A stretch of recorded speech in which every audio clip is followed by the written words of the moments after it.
আজকের গল্প বৃষ্টিধারা। গল্পটি লিখেছেন লেখিকা শ্রেয়া দাস। আপনাদের সাথে রয়েছি আমি সায়ং। আমি সুরজিতা।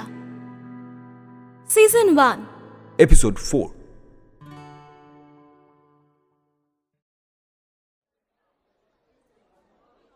উফ, তখন থেকে দাঁড় করিয়ে রেখেছিস।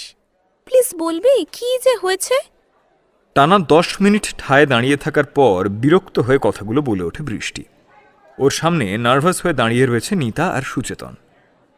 2 দিন পর স্কুলের টিচার্স ডের অনুষ্ঠান। স্কুলের অডিটোরিয়াম সাজানো, পারফরমেন্স, এইসব নিয়ে সবাই খুব ব্যস্ত। বৃষ্টির কাছে এইসব নতুন, তাই ও খুব আগ্রহী হয়ে সবার সাথে এইসব কাজে হাত লাগিয়েছে। কিন্তু টিফিন শুরু হওয়ার পরপরই নিতা ওকে টেনে নিয়ে আসে স্টোর রুমের কাছে। সুচেতন আগেই ওখানে দাঁড়িয়েছিল। নিতা আর সুচেতন বড্ড উসখুস করছে। সেদিনের ঘটনাটা নিতাকে সবটা জানানোর পর ওরা ঠিক করে বৃষ্টিকে কিছু একটা ইঙ্গিত ওরা দিয়ে রাখবে। সোজাসুজি তো ওভাবে বলা যাবে না, তাহলে মেয়েটার বিশ্বাস ভাঙবে, কষ্ট পাবে। আর বন্ধু হয়ে ওরা এটা চায় না যে বৃষ্টি কষ্ট পাক। তার চেয়ে ব্যাপারটা না হয় একটু অন্যরকম করেই বলবে ওরা। কিন্তু মাঝে বেশ কিছুদিন কেটে যাওয়ার পরেও দুজনের কেউই বৃষ্টিকে সামনে পেয়ে কিছুই বলে উঠতে পারে না, কারণ আহিলের ছায়ার মতো সর্বক্ষণের সঙ্গী হয়ে বৃষ্টির সঙ্গে সঙ্গেই থাকে। আজ আহিলের খানিক অনুপস্থিতিতে নিতা বৃষ্টিকে টেনে নিয়ে এসেছে, কিন্তু লাভের লাভ এখনো কিছু হয়নি, কারণ বারবার বলতে গিয়েও কেউই পারছে না। শুধু মনে হচ্ছে যদি বৃষ্টি ওদেরকে ভুল বোঝে, আর ওদের কাছে এখনো কোনো প্রমাণ নেই। শুধু কি মুখের কথায় বৃষ্টি বিশ্বাস করবে ওদের? যতই ভালো বন্ধু হোক ওরা, আহিলকে তো ও ভালোবাসে, আর নিজের ভালোবাসাকে নিয়ে কেউ ভুলভাল কথা শুনতে পছন্দ করে না। কিন্তু কথাগুলো যে সম্পূর্ণ সত্যি, এটা ওরা বৃষ্টিকে বিশ্বাস করাবে কি করে? আরে বল, কি বলবি? এভাবে কেন ডেকে নিয়ে এলি? আর দুজনে এরকম মুখ করে দাঁড়িয়ে আছিস কেন? কোনো প্রবলেম হয়েছে কি? আগের প্রশ্নের উত্তর না পেয়ে আবারও বৃষ্টি কথাটা বলে উঠল। ওর গলার স্বরে এবার বিরক্তির সুর যেন আরেকটু চড়েছে। হাঁ করে মিনিট দুয়েক নিতা আর সুচেতনের মুখের দিকে তাকিয়ে থাকার পরেও যখন কোনো উত্তর পেল না, তখন বৃষ্টি ঝাঁঝিয়ে উঠল। ধুর, ওদিকে কত কাজ, আর এদের দেখো ডেকে নিয়ে এসে এখন মুখে কুলু পেটে আছে দুজনে। থাক তোরা, আমি চললাম। বৃষ্টি বৃষ্টি চলে যাওয়ার জন্য পা বাড়াতেই নিতা ওর হাত টেনে ধরে, আর সুচেতন মিনমিনে গলায় বলে ওঠে, যাস না, মানে তোর সাথে একটু কথা আছে আমাদের, একটু দাঁড়িয়ে যা প্লিজ। তা বল না, তখন থেকে তো দাঁড়িয়েই আছি আমি তোদের মুখের দিকে তাকিয়ে, কিন্তু তোরা তো কিছুই বলছিস না। বৃষ্টির কথায় পাশে দাঁড়ানো সুচেতনের হাত চেপে ধরে ওর মুখের দিকে চাইল নিতা। সুচেতন চোখের ইশারায় বোঝালো এইবার ওকে বলা উচিত। চোখ দুটো নিচু করে মাথা নেড়ে সম্মতি জানালো নিতা। বৃষ্টির হাত দুটো নিজের হাতের মুঠোয় বন্দি করে ও মৃদু গলায় বলে ওঠে, তার আগে বল, তুই আমাদের বিশ্বাস করিস তো? প্রশ্নটা শুনে বৃষ্টি মিষ্টি হাসে। মনের ভিতরে থাকা রাগটা প্রশমিত হয় কিছুটা। নিতা, এখানে এসব কথা কেন আসছে? তোরা আমার বন্ধু রে, তোদের অবিশ্বাস করলে তো বন্ধুত্বের কোনো দামই থাকবে না। বৃষ্টির গলার স্বর এখন অনেকটা নরম, ওর চোখে স্পষ্ট দেখা যাচ্ছে বিশ্বাসের ছায়া। কিন্তু তাও একটা অনিশ্চয়তার দোলা দিয়ে যায় নিতা আর সুচেতন দুজনের মনেই। শুকনো ঢোক গেলে দুজনে একে অপরের দিকে তাকিয়ে থাকে মিনিট খানেক। ওদের মন এখনো অস্থির, চোখ দুটো যেন এখনো বুঝে উঠতে পারছে না কি করা উচিত। হঠাৎ থেমে থেমে খুব ধীর গলায় সুচেতন এবার বলে ওঠে, মানে যদি আমরা এমন কোনো কথা বলি যেটা তোর খুব কাছের মানুষকে নিয়ে, তাহলে তাহলে তুই বিশ্বাস করবি তো? বুকটা হঠাৎ ধক করে ওঠে বৃষ্টির। কি বলতে চাইছে ওরা? ভ্রু কুঁচকে এবার ওদের দিকে তাকিয়ে নিতার হাত থেকে হাতটা ছাড়িয়ে নেয় বৃষ্টি। থমথমে গলায় বলে ওঠে, কি হয়েছে আমাকে একটু খুলে বলবি প্লিজ? এত ঘুরিয়ে পেঁচিয়ে কথা আমার ঠিক ভালো লাগছে না। কি বলতে চাস তোরা? আমার খুব কাছের মানুষ বলতে কার কথা বলছিস? আহিল।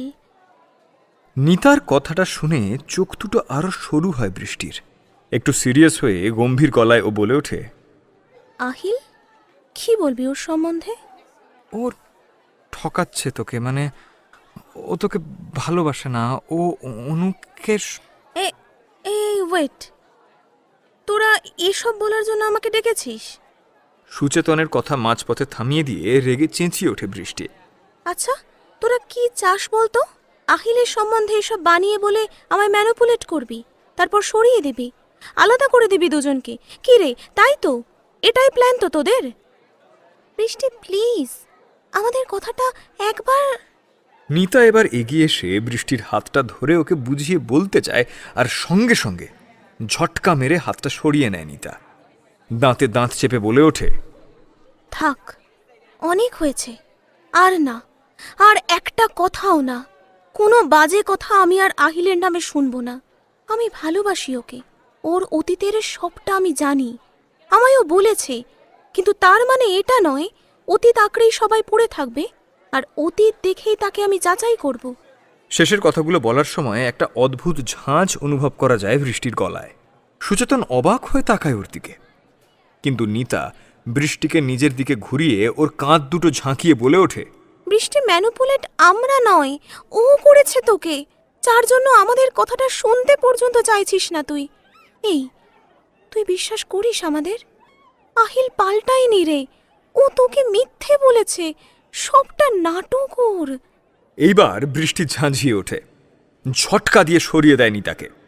আচ্ছা, তাহলে মিথ্যে ও বলছে আর সত্যিবাদী যুধিষ্ঠির কি তোরা? ওর গলায় তাচ্ছিল্যের সুর খুব স্পষ্ট। নিতার চোখ দিয়ে ফোঁটা ফোঁটা জল গড়িয়ে পড়ছে।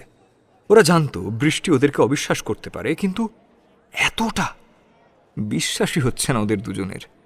মেয়েটা এতটা বিশ্বাস করে আহিলকে, ও যা বলছে তাই মেনে নিচ্ছে, একবার সত্যি মিথ্যে যাচাইও করে নিচ্ছে না। হ্যাঁ, বিশ্বাস করা ভালো নিজের ভালোবাসার মানুষকে, কিন্তু এই অতিরিক্ত বিশ্বাস কখনোই ভালো নয়। সেটা তখন আর বিশ্বাস থাকে না, একটা অন্ধবিশ্বাসে পরিণত হয়। চোখ বন্ধ করে বড় বড় শ্বাস নিয়ে বৃষ্টি নিজেকে কিছুটা সামলে নেয় আর দৃঢ়ভাবে বলে ওঠে, অনেক বলে নিয়েছিস, এবার আমি বলছি, তোরা কান খুলে শুন। আহিল পাল্টে গেছে, ও আগের মতো আর নেই। যে আহিলকে তোরা চিনতিস, এই আহিল আর তেমন নেই রে। প্লিজ, নিজেদের মানসিকতাটা একটু পাল্টা, প্লিজ। শেষের কথাগুলো বলার সময় বৃষ্টির গলায় অনুরোধের সুর স্পষ্ট বোঝা যায়। সুচেতন কিছু বলতে যাচ্ছিল, কারণ ও এই নিতার চোখের জল কিছুতে সহ্য করতে পারছে না, কিন্তু নিতা ওকে থামিয়ে দেয়। চোখের জলগুলো মুছে নিয়ে সুচেতনের পাশে এসে দাঁড়ায়। ওর হাতটা যত্ন করে নিজের মুঠোবন্দি করে বৃষ্টির দিকে তাকিয়ে বুঝে আসা কণ্ঠেই বলে ওঠে, অনেক সময় চোখের সামনে যেটা দেখা যায় সেটা সত্যি হয় না। প্রদীপের নিচেই কিন্তু অন্ধকার থাকে বৃষ্টি। তুই মরিচিকার পিছনে ছুটছিস, ভুল করছিস তুই। যেদিন ভুলটা ভেঙে যাবে, মরিচিকা উধাও হবে, তখন দেখবি রুক্ষ শুষ্ক তপ্ত মরুভূমি। সেদিন তুই নিজের ওপর বিশ্বাসটাও হারিয়ে ফেলবি রে। কিন্তু হ্যাঁ, আমরা দুজন সব সময় সব পরিস্থিতিতে তোর পাশে থাকব আর অপেক্ষা করব কবে তোর চোখের সামনে থেকে এই ভালোবাসার, এই অন্ধবিশ্বাসের পর্দাটা সরে। যেদিন পর্দাটা সরে যাবে সেদিনও তোর পাশে থাকব, কারণ সেদিন সবচেয়ে বেশি ভেঙে পড়বি তুই, আর ঠিক তখনই আসল নকলের পার্থক্য বুঝতে পারবি। কথাগুলো বলতে গিয়ে অজান্তেই বহুবার গলা কেঁপে ওঠে নিতার। না চাইতেও ওর চোখ দিয়ে জল গড়িয়ে পড়ে। বৃষ্টি অবাক বিস্ময়ে চেয়ে থাকে ওর প্রিয় বন্ধুটার দিকে। নিতার বলা কথাগুলো ওর মনটাকে একটা অদ্ভুত উথাল পাথাল করে তুলছে। ওর মনে পড়ে যাচ্ছে সেদিন রাতে সেই অচেনা মেয়েটার ফোনে বলা কথাগুলো। তাহলে ও কি সত্যি ভুল করছে? চলে আয় সুচেতন। নিতার কথায় ঘোর ভাঙে বৃষ্টির। ও হাত ধরে টেনে নিয়ে চলে যায় সুচেতনকে সেইখান থেকে। বৃষ্টি ওদেরকে আটকাতে গিয়েও পারে না। চোখের সামনে ঝাপসা হয়ে আসে ক্রমশ। মুখটা ঘুরিয়ে নেয় বৃষ্টি। মাটিতে 2 ফোঁটা জল গড়িয়ে পড়ে। নিতারা আর ঘুরেও তাকায় না ওর দিকে, আর বৃষ্টি দৌড়ে চলে যায় অডিটোরিয়ামের দিকে। কিন্তু যদি সেই মুহূর্তে একবার বৃষ্টি পিছনে ঘুরে দেখত, তাহলে দেখতে পেত স্টোর রুমের ঠিক উপরের ধাপের সিঁড়িটায় দাঁড়িয়ে রয়েছে আহিল, আর একভাবে বৃষ্টির চলে যাওয়ার দিকে তাকিয়ে ও বাঁকা হাসছে। উপর থেকে নিচে আসার সময় বৃষ্টিকে ওইভাবে নিতা আর সুচেতনের সাথে সবার আড়ালে দাঁড়িয়ে থাকতে দেখে কিছুটা সন্দেহের বশেই থেমে যায় আহিল। সিঁড়ির পিলারে লুকায়ও নিজেকে। ওরা 3 জন বুঝতেও পারেনি ওদের মধ্যে হওয়া কথাগুলো অলক্ষ্যে আরও কেউ একজন শুনতে পাচ্ছে। ওদের এ ব্যাপারে ধারণাও ছিল না কোনো। ওরা চলে যেতেই আহিল বেরিয়ে আসে। ও সবটাই শুনতে পেয়েছে এখানে দাঁড়িয়ে দাঁড়িয়ে। একটা একটা করে সিঁড়ির ধাপ দিয়ে ও নিচে নামতে থাকে। ওর চোখের দৃষ্টিটা কেমন যেন রহস্যময়, একভাবে স্থির চোখে তাকিয়ে রয়েছে বৃষ্টির চলে যাওয়ার দিকে। হঠাৎই ঠোঁটের কোণে মৃদু হাসির রেখা দেখা দেয় ওর। সেই হাসিতে রয়েছে একটা তাচ্ছিল্যতা। মনে মনেই বলে ওঠে, এতটা বিশ্বাস করিস তুই আমায় বৃষ্টি? ভালো ভালো। অনুর কথাগুলো শুনেও তোর আমার উপরে বিশ্বাস হারায়নি, এটা দেখে আমি খুশি হলাম। আমি তো এটাই চেয়েছিলাম। তবে ওই নিতা একটা কথা ঠিক বলে দিয়ে গেছে, যেদিন তোর বিশ্বাস ভাঙবে সেদিন তুই নিজের উপরেও আর বিশ্বাস করতে পারবি না। এবং আমি এটা নিশ্চিত করব যে তুই যাতে তোর নিজের উপর থেকেও বিশ্বাস হারিয়ে ফেলিস। I promise.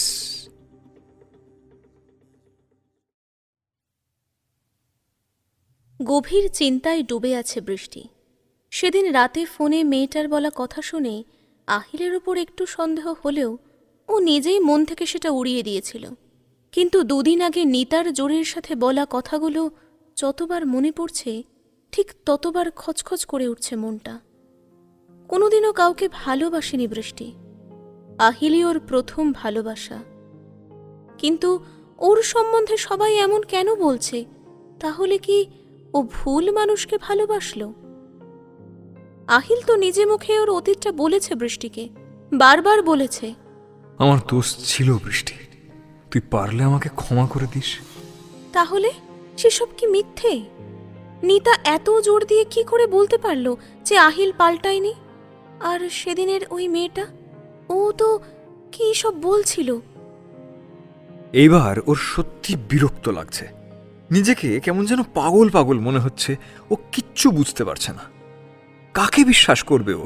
ওই মেয়েটাকে, নিতাকে, নাকি নিজের ভালোবাসার মানুষটাকে? কাকে?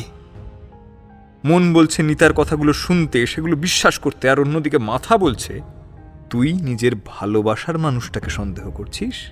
সত্যি তো, ভালোবাসায় তো আর সন্দেহ থাকতে পারে না। ভালোবাসায় শুধু থাকে একে অপরের প্রতি বিশ্বাস। 2 হাতে মাথাটা চেপে ধরে বৃষ্টি। নিজেকে কিছুতেই স্থির রাখতে পারছে না ও। একটা চাপা কষ্ট বেরিয়ে আসে ওর চোখে নোনা জল হয়ে। আবছা যন্ত্রণায় কুঁচকে ওঠে মুখ। মন আর মাথার এই দ্বন্দ্বে অতিষ্ঠ হয়ে উঠেছে ও। 2 দিন ধরে আহিলের সাথেও ভালো করে কথা বলতে পারেনি, ঠিক এই কারণে। পাশে থাকা ওর ফোনটা বেজে চলেছে, কিন্তু তার আওয়াজ ওর কানে এসে পৌঁছচ্ছে না। ফোনটা বাজতে বাজতে নিজে থেকেই কেটে গেল। আবারও ফোনটা এলে ঘোর কাটে বৃষ্টির। ও বিরক্ত হয়েই ফোনটা রিসিভ করে, আর বেশ ঝাঁঝিয়ে বলে ওঠে, কি হয়েছে? কি ফোন করছিস কেন? না মানে। বৃষ্টির বলা কথাটা শুনে একটু থতমত খায় আহিল। ধীর গলায় বলে ওঠে, আমি তো তোর সাথে কথা বলার জন্যই ফোন করলাম। আই এম সরি, আমি তোকে ডিস্টার্ব করলাম বোধহয়। নিজেকে সামলাতে চোখ বন্ধ করে নেয় বৃষ্টি। একটা দীর্ঘশ্বাস ছাড়েও। এটা কিরকম ব্যবহার করলো আহিলের সাথে?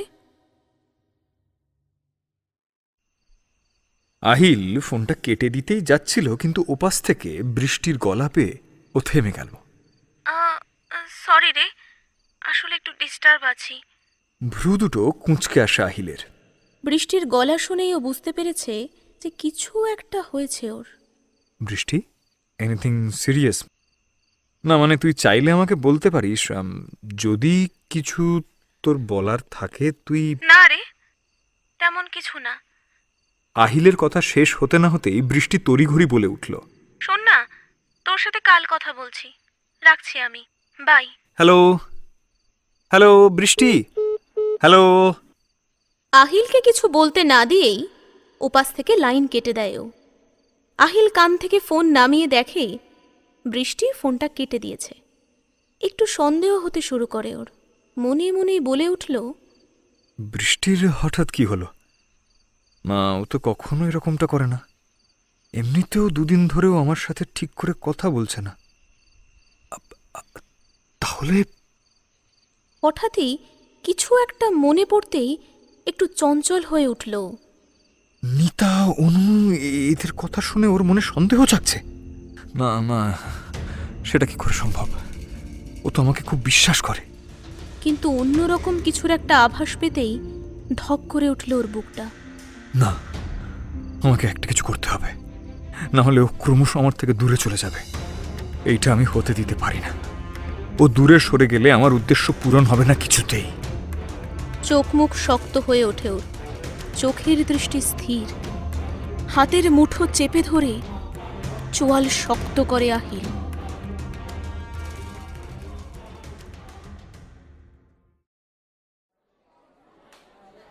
পরদিন স্কুলের টিচার্স ডে উপলক্ষে সবাই ব্যস্ত। 1 রাউন্ড সবে হয়েছে, এখনো বড়দের অনুষ্ঠানটা বাকি রয়েছে। মিনিট 15 ব্রেক, কিন্তু তাও বৃষ্টি ব্যাক স্টেজে বসে সিকুয়েল মেলাচ্ছে। সময় অনুযায়ী কার পরে কার আসা সেইটা ও আরেকবার দেখে নিচ্ছে। বৃষ্টি! এমন সময় পিছন থেকে নিতার ডাক শুনতে পেয়ে ওদিকে তাকায় বৃষ্টি, কিন্তু কোনো রকম অনুভূতি প্রকাশ পায় না তাতে। মুখ ঘুরিয়ে নেয় ও। বল, শুনছি। বৃষ্টির এহেন ব্যবহারে নিতা খানিক আঘাত পায়, কিন্তু বন্ধু তো, বড্ড ভালোবাসে ওকে। তাই এত কিছুর পরও ও ছেড়ে যায়নি বৃষ্টিকে। গলাটা ঝেড়ে নিয়ে মৃদু স্বরে নিতা জিজ্ঞাসা করে, খেয়েছিস তুই? না, খিদে নেই। বৃষ্টির গলার স্বর ভাবলেশহীন হলেও ওর চোখে একটা অস্থিরতা লক্ষ্য করে নিতা। বৃষ্টির কাঁধে আলতো করে হাত রাখে ও। কি হয়েছে তোর? বৃষ্টি কাজল কালো চোখে চেয়ে রইল নিতার দিকে। অস্ফুটে বেরিয়ে এলো, ভালো লাগছে না রে, খুব অস্থির লাগছে মনটা। নিতা বুঝল সেদিনের কথাগুলো প্রভাব ফেলেছে বৃষ্টির মনে। সেটাতেই ও আটকে রয়েছে। কথাগুলোর সত্যতা অনেকটা গভীর, সেগুলোকে মানতে বা বিশ্বাস করতে সময় লাগবে বৃষ্টির, কিন্তু সেই সময়টা হয়তো এখনো আসেনি। একটা দীর্ঘশ্বাস ছেড়ে ক্লান্ত গলায় ও বলল, এত ভাবিস না, সময় আসলে সবটা বুঝতে পারবি। হালকা করে মাথা দোলায় বৃষ্টি। নিতা নিজের টিফিন বক্সটা ওর সামনে এগিয়ে দেয়। খাসনি তো? খেয়ে নে, মা তোর জন্য পাঠিয়েছে। টিফিন কৌটোটা খুলে ও দেখল লুচি আর আলুর দম পাঠিয়েছে নিতার মা। লুচির টুকরোটা আলুর দমে মাখিয়ে সবে মুখে পুড়তে যাবে, এমন সময় একটা ছেলে এসে হাঁপাতে হাঁপাতে বলল, বৃষ্টি, আহিল আহিল তোকে একবার ডাকছে। আমাকে? এখন? কিন্তু কেন? বৃষ্টি অবাক হয়, ওর কপালে ভাঁজ পড়ে। ছেলেটা অচেনা নিতার কাছে, বৃষ্টিরও হয়তো অচেনা, কিন্তু ছেলেটা যে বৃষ্টিকে খুব ভালো করে চেনে সেইটা তার কথা শুনেই বোঝা যায়। কি হলো? না মানে আমি জানি না, আমাকে বললো একবার ডেকে দিতে। কি একটা দরকার আছে ওর, এক্ষুনি দরকার। আমি ছুটতে ছুটতে। ছেলেটার কথা শুনেও তেমন কোনো অস্থিরতা দেখায় না বৃষ্টি, বরং খাবারটা মুখে পুড়ে শান্ত স্বরে রুমালে হাতটা মুছে বলে ওঠে, আচ্ছা, কোথায় আছে ও? গ্রাউন্ডে। নিজের প্রশ্নের উত্তরটা জেনে নিয়ে পরনে থাকা বেগুনি রঙের শাড়ির কুচিটা ধরে ব্যাকস্টেজ থেকে এলো বৃষ্টি। দ্রুত পায়ে হেঁটে এগিয়ে চলল গ্রাউন্ডের দিকে। নিতা ওর পিছনে আসতে গেলে ওই ছেলেটা হাত টেনে ধরে ওর। অবাক চোখে সেই দিকে তাকাতে ও লক্ষ্য করে ছেলেটা কেমন যেন তীক্ষ্ণ দৃষ্টিতে ওর দিকে তাকিয়ে আছে। এই যে, চেয়েও কিচ্ছু করতে পারবে না তোমরা, ছেলেটার বলা কথাটার মানে বুঝতে পেরে ভ্রু কুঁচকে আসে নিতার। হাতটা ঝটকা দিয়ে ছাড়িয়ে নিয়ে দৌড়ে বেরিয়ে যায় ও। উল্টো দিক থেকে ওকে ডাকতে আসা সুচেতন হতভম্ব হয়ে চেয়ে থাকে নিতার দৌড়ে চলে যাওয়ার দিকে।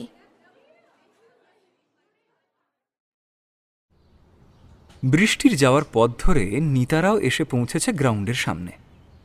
বৃষ্টি! ডাকতে গিয়েও সামনের দৃশ্য দেখে নিতা থমকে দাঁড়িয়ে গেল।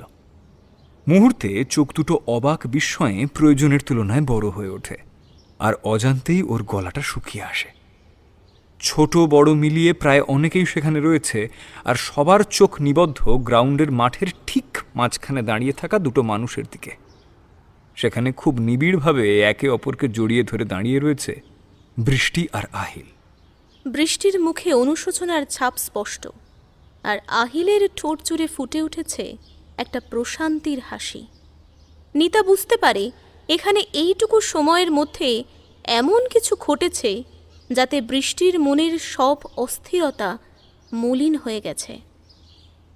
আবারও বিশ্বাস করলো বৃষ্টি, আবারও একটা ভুল করলো। নিতা চেয়ে দেখল পাশে সুচেতন কখন যেন নিঃশব্দে এসে দাঁড়িয়েছে। ওর চোখ দুটো আটকে আছে সামনে। সুচেতনের দিকে তাকিয়ে ভ্রু কুঁচকে নিতা জিজ্ঞাসা করল, মানে কি হয়েছে এখানে? অনেক কিছু, তোকে আমি সব পরে বলবো, শুধু এইটুকু জেনে রাখ, বৃষ্টি এবার আরও কষ্ট পাবে। আহিলের জন্য ওর মনে যে সন্দেহটা তৈরি হয়েছিল সেটা পুরোপুরি মুছে দিয়েছে আহিল নিজে। যদি বৃষ্টির মনে সন্দেহটা একটু হলেও থাকতো তাহলে হয়তো পরে ওরই সুবিধে হতো। নিতা অবুঝের মতো তাকিয়ে থাকে সুচেতনের দিকে। ওর কথার মাথা মুন্ডু কিছুই বুঝল না ও। আরে আমি তোকে ডাকার জন্যই যাচ্ছিলাম, আর তখনই দেখলাম তুই ছুটে এই দিকেই আসছিস, আমিও আসলাম। এখন চল আমার সাথে, তোর সাথে আমার কিছু কথা আছে। সুচেতন ওকে হাত ধরে টেনে নিয়ে চলল করিডোর দিয়ে। বৃষ্টির অজান্তেই সেদিকে তাকিয়ে বাঁকা হাসি হাসল আহিল।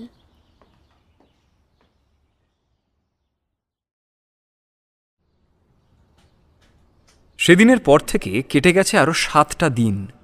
দুদিনে বৃষ্টি আর আহিলের মধ্যে তৈরি হওয়া দূরত্ব এখন মুছে গিয়ে সেখানে আবারও আগের মতো ভালোবাসার খুনসুটি, রাগ, মান অভিমান সমস্ত কিছু দেখা যাচ্ছে। আগের থেকে একটু একটু করে আরও ঘনিষ্ঠতা বাড়ছে ওদের দুজনের মধ্যে। নিতা আর সুচেতন সব কিছু দেখেও চুপ থাকে, কিচ্ছু বলে না। সেদিন আহিলের সবার সামনে বৃষ্টিকে প্রপোজ করার পর ওদের আর কোন কথাটা বৃষ্টি বিশ্বাস করবে? বরং ওদের চোখে আঙুল দিয়ে দেখাবে যে তোরা ভুল ছিলি আর আমি ছিলাম ঠিক। তাই দেখেও ওরা দুজনে না দেখার ভান করে থাকে, দূরত্ব বজায় রাখে বৃষ্টির সঙ্গে, আর অপেক্ষা করতে থাকে সঠিক সময়ের। টিচার্স ডের দিনে বৃষ্টি আর আহিলের মধ্যে 5 মিনিটের ঘটনাটা সবটাই জানতে পেরেছে নিতা।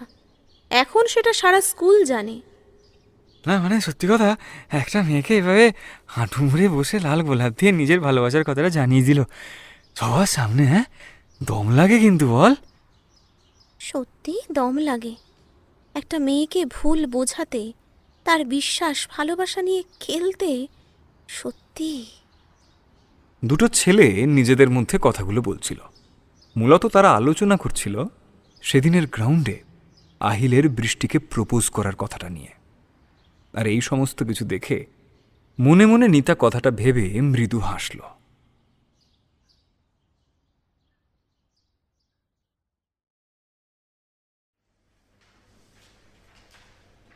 স্টুডেন্টস, সবাই নিজের জায়গায় বসো প্লিজ।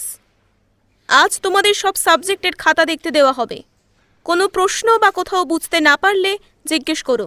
ক্লাস টিচারের কথায় সবাই চুপ করে যায়।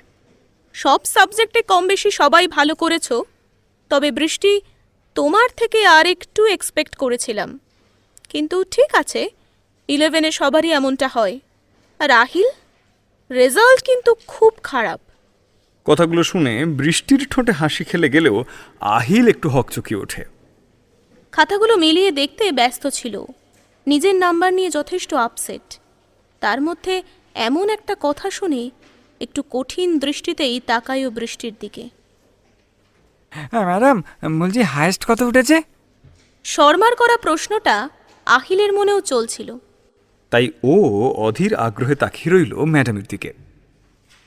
তোমাদের 50 হয়েছে তো হাফ ইয়ারলি?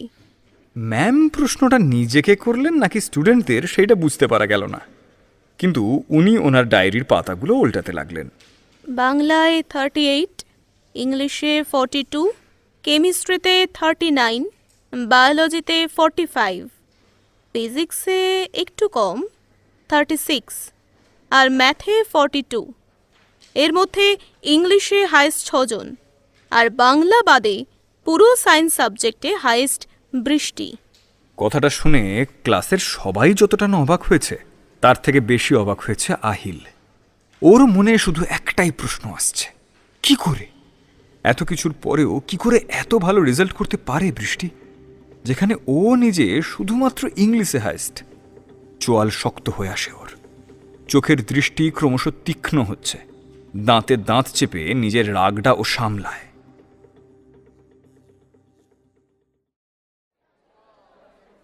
ছুটির শেষে নিতা আর সুচেতন দুজনে একসাথে জড়িয়ে ধরে বৃষ্টিকে। তিনজনেই হাসছে খুব। ওরা তো ভাবতেই পারেনি এমনটা হবে। প্রেম করলে মানুষের মন বিক্ষিপ্ত থাকে, পড়াশোনায় তার প্রভাব পড়ে, কিন্তু বৃষ্টির ক্ষেত্রে এমনটা হয়নি দেখে খুব খুশি ওরা। এদিকে জ্বলন্ত দৃষ্টিতে একভাবে বৃষ্টিকে মেপে চলেছে আহিল। পাশে থাকা চেয়ারের কাঁধটা ও চেপে ধরে রাগে। সহ্য হচ্ছে না আমার, তোর এই মুখের হাসি আমার কিছুতেই সহ্য হচ্ছে না। কাঁদতে তোকে হবেই, তোকে আমি শেষ করে দেব। আমার নিজের কাছে করা প্রমিস আমি রাখবই। অনেক হয়েছে, এইবার না হয় সত্যিটা সামনে আসুক। ওদের সামনে দিয়েই দ্রুত পায়ে বেরিয়ে এলো। বৃষ্টি ওইভাবে আহিলকে বেরিয়ে যেতে দেখে পিছু ডেকে উঠল। এই আহিল, দাঁড়া, ওই। কিন্তু বৃষ্টির ডাক শুনেও যেন সে শুনতে পেল না। ও স্পষ্ট উপেক্ষা করে নেমে গেল নিচে। কি হলো বলতো ওর? বৃষ্টির চোখে আঘাতের চিহ্ন স্পষ্ট। এমনটা তো আহিল কখনো করেনি ওর সাথে। নিতা আর সুচেতনও জিজ্ঞাসু দৃষ্টিতে তাকালো একে অপরের দিকে। এর উত্তর ওদেরও অজানা। আহিল নিজের ঘরে ঢুকে দরজাটা জোরে বন্ধ করে পিঠ থেকে ব্যাগটা খুলে সেটাকে আছাড় মেরে ছুঁড়ে ফেলল মাটিতে।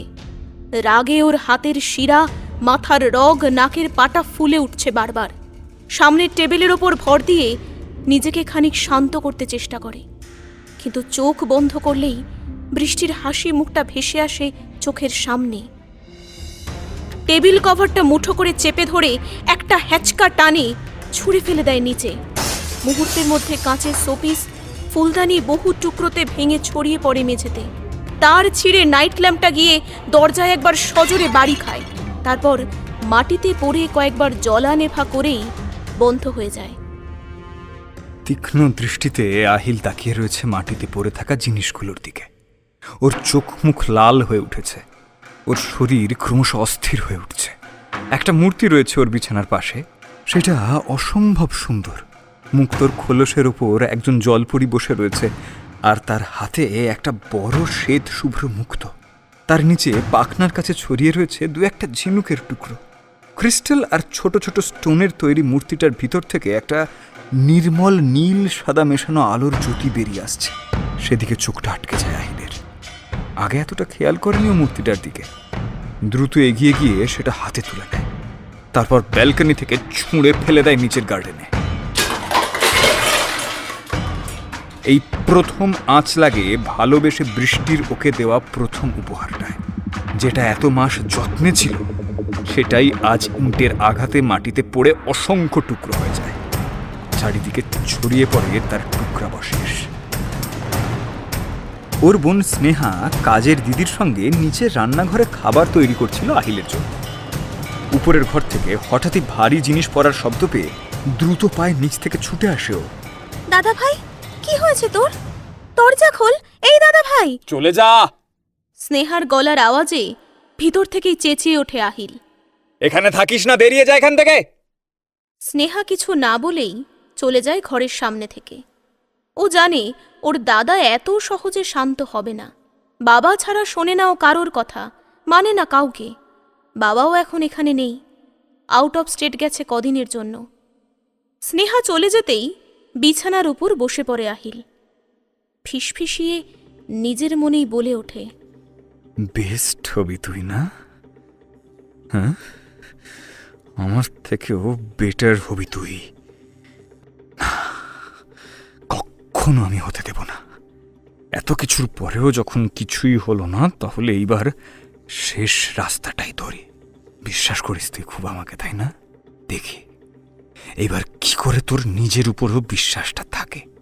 এমন অবস্থা করব তোর যে এরপর থেকে কাউকে ভালোবাসতে তুই ভয় পাবি। আহিল মুখ তুলে তাকায়, বাঁকা হাসি হেসে ওঠে ও। শোকেশের কাঁচে ফুটে ওঠে ওর রক্তবর্ণ চোখ জোড়া।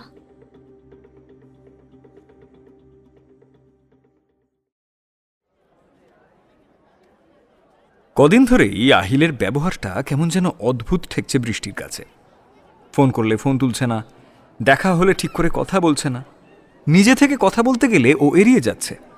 ব্যাপারটা বৃষ্টির ঠিক ভালো লাগছে না, মনটা কেমন যেন অস্থির করছে। হঠাৎ করে কি হলো ছেলেটার? না, আজ যে করেই হোক এটা নিয়ে কথা বলতেই হবে ওর সাথে। মনে মনে দৃঢ় সিদ্ধান্ত নেয় বৃষ্টি। খুঁজতে খুঁজতে ও আহিলকে খুঁজে পায় কমন রুমে। একটা মেয়ের সাথে বসে বেশ হেসে হেসেও গল্প করছে। দৃশ্যটা দেখে ওর একটু অভিমান হয়। ওদিকে ও চিন্তায় অস্থির হয়ে উঠেছে, আর এদিকে আহিল বসে একটা মেয়ের সঙ্গে গল্প করছে। না, আর থেমে থাকা যাবে না। ও দ্রুত পায়ে শটান গিয়ে দাঁড়ায় ওদের সামনে। বেশ জোর গলায় বলে ওঠে, আহিল, তোমার সাথে আমার কথা আছে।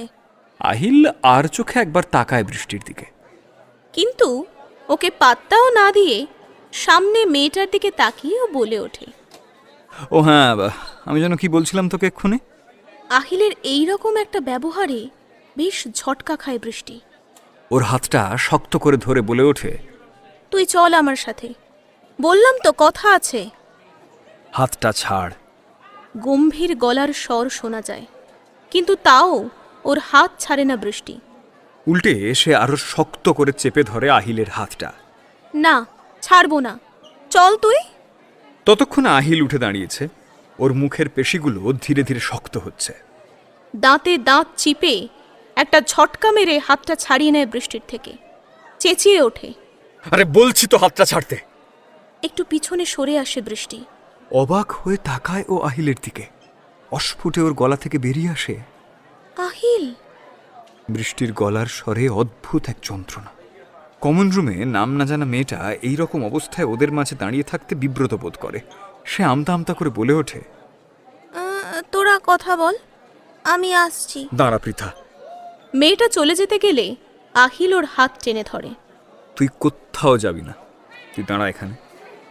একটা অচেনা মেয়ের ওপর আহিলের এতটা অধিকার বোধ দেখে বৃষ্টির বাম পাশটা চিনচিন করে, চোখ দিয়ে জল গড়িয়ে পড়ে ওর। মৃদু গলায় পৃথা সামান্য ইতস্তত করে আবার বলে ওঠে, দেখ, দরকারি কথাও থাকতে পারে বৃষ্টির, তোরা কথা বলে নে। না, ওর দরকারি কথা থাকতেই পারে, কিন্তু আমার সাথে ওর কোনো কথা নেই। কথাগুলো শুনে ভ্রু দুটো কুঁচকে আসে বৃষ্টির। এরকম ব্যবহারের অর্থ কি? আহিল এক পলক তাকায় বৃষ্টির দিকে, কিন্তু ওর ওই চোখে যে অনুভূতি ছিল তা বোধগম্য হয় না বৃষ্টির। আচ্ছা বৃষ্টি, তোর প্রবলেমটা কি আমাকে একটু বলতো না? মানে তুই কোনো ছেলের সঙ্গে কথা বললে আমি তো তোকে এরকমভাবে ডেকে নিয়ে চলে আসি না। তুই আজকে আমার সামনে এইভাবে দাঁড়িয়ে এই রকম বিহেভ করছিস কেন? কিসের এত অধিকার বোধ তোর আমার উপরে? প্রতিটা কথা ছুরির মতো আঘাত করে বুকে এসে বেঁধে বৃষ্টির। গভীর থেকে গভীরতর ক্ষতের সৃষ্টি হয় সেখানে। অধিকার? আজ এত মাসের সম্পর্কের পরও অধিকারের কথা বলছে? কিসের জন্য ওর উপর এতটা অধিকার তার প্রশ্ন করছে? বৃষ্টির মনে আসা কথাগুলো কিছুতেই মুখ ফুটে বেরিয়ে আসে না। আবদ্ধ থাকে তারা দুই অধর যুগলের মাঝে। চোখে মুখে অদ্ভুত এক যন্ত্রণা ফুটে ওঠে ওর। অসহ্য কষ্ট হচ্ছে বৃষ্টির, দম আটকে আসছে যেন ক্রমশ। যন্ত্রণাগুলো গলার কাছে এসে টুটি চেপে ধরেছে ওর একটু একটু করে। এক ঝলক ঠান্ডা বাতাসের খোঁজে ছুটে বেরিয়ে আসে ও ওই ঘর থেকে।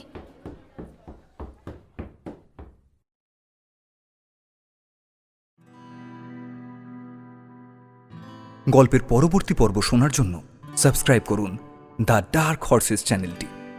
আর এইরকমই আরও অনেক গল্পের নোটিফিকেশন পেতে বেল আইকনটা টিপতে ভুল করবেন না কিন্তু। আর গল্পটি শুনে আপনার কেমন লাগলো সেই মতামতটা কমেন্ট বক্সে জানান আমাদের।